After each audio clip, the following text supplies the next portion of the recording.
नमस्कार,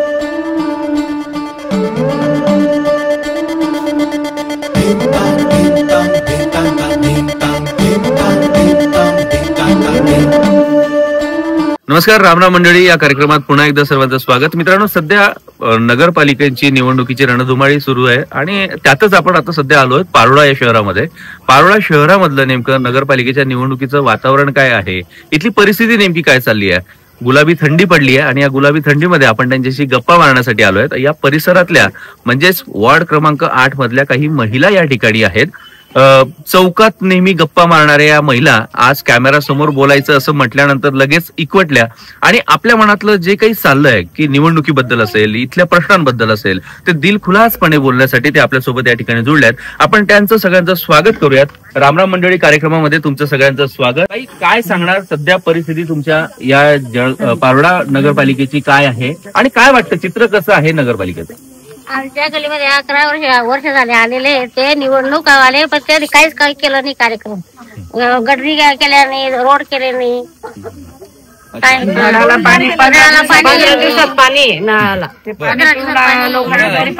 एक काम करूयात. आता हे बघा, तुम्हाला सगळ्यांना बोलायचं आहे.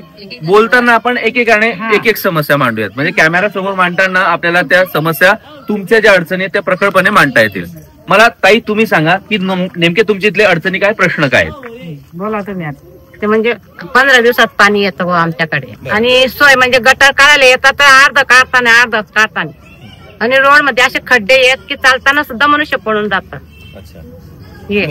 हा वॉर्ड क्रमांक 8 आहे आणि साईबाबा नगरचा हा सगळा परिसर आहे. या ठिकाणचे रस्ते, गटारी, ह्या ज्या मूलभूत प्रश्न आहेत, ह्या ज्या अडचणी आहेत, या अडचणी तर या महिलांमधनं आपल्याला पाहायला मिळत आहेत.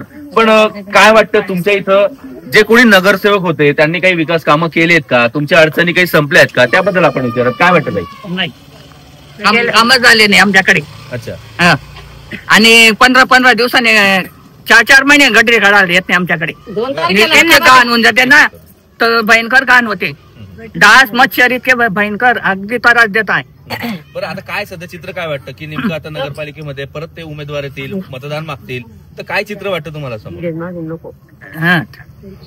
सारखा पाहिजे, पाहिजे. 2 तारखेला गटरी काढलेले आहे, आजपर्यंत 19 सही घेऊन गेली तरी घाण भरायला आलेले नाही म्युन्सिपाल्टीवाले. कचरा गाडी नगरसेवक धीरज महाजन आहे. बरं, बरेच अडचणी आहेत, बरेच समस्या आहेत. विद्यमान नगरसेवक आलेच नाही अशा खंत या ठिकाणी नागरिक व्यक्त करतायत.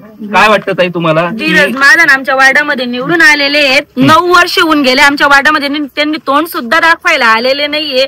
तर कशावरून त्यांना आम्ही वोटिंग करू आणि कशावरून ते आमच्या गल्लीची प्रगती करणार आहे, कशावरून करू? तुम्ही आबा महाजनलाच द्या आणि आबा महाजनला तिकीट भेटायला पाहिजे. उमेदवारांचं नाव इथं घेणं टाळूया जरा, कारण निवडणुका सुरू आहेत.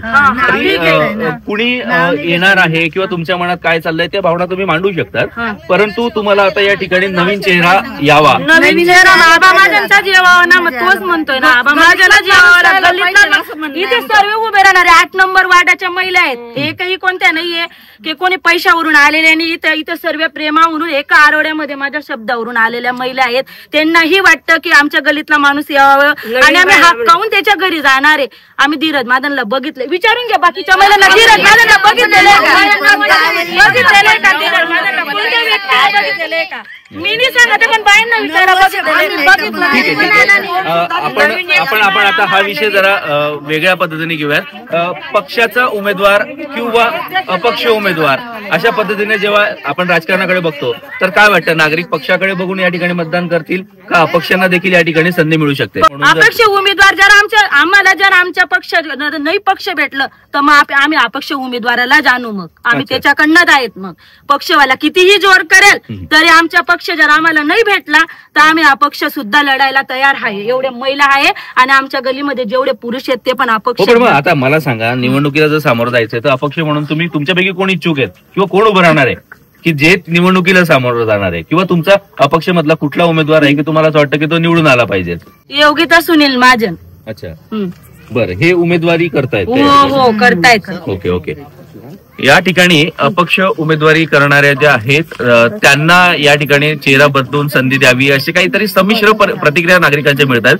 परंतु त्यांचं रोष जो आहे विद्यमान नगरसेवकांवरती आहे. विद्यमान नगरसेवक या ठिकाणची प्रभागातली कामं बघायला 11 वेळा देखील आला नाही असा गंभीर आरोप केलाय. तुम्ही काय सांगा? सर, आमच्या आबामाजाने सुनीता सुनील महाजन हे आमचे जुने कार्यकर्ते आहेत. मागे कमीत कमी ते 100 मताने पडले. तर आमचा विषय असा आहे की या गलीमध्ये ज्या महिला आहेत या महिला जी मान्य केली गेलेली आहे सर, मी पत्रकारांना असं सांगतो की धीरेन महाजन आम्ही त्याला काढून दिलं मागच्या वर्षी. हो, आमचं तिकीट असं होतं की आम्हाला शिवसेनेकडे तिकीट मिळावं आणि त्यांनी आमचे 2 जागा इथं बीजेपीला सोडल्या. हो, तर माझा एक विषय असा आहे पत्रकार साहेबांना, तुम्हाला एक विनंती करतो की मी की आमच्या सुनील महाजन योगिता सुनील महाजन हे आमच्या बहिणीसारख्या आहेत. माझी बहीण लागते ती. अच्छा, ठीक आहे. म्हणजे तुमचं भावना आम्ही समजून घेतो. कुठल्याही पक्षाचा इथं आपण प्रचार करत नाही, कुठल्या उमेदवाराचा प्रचार करत नाही.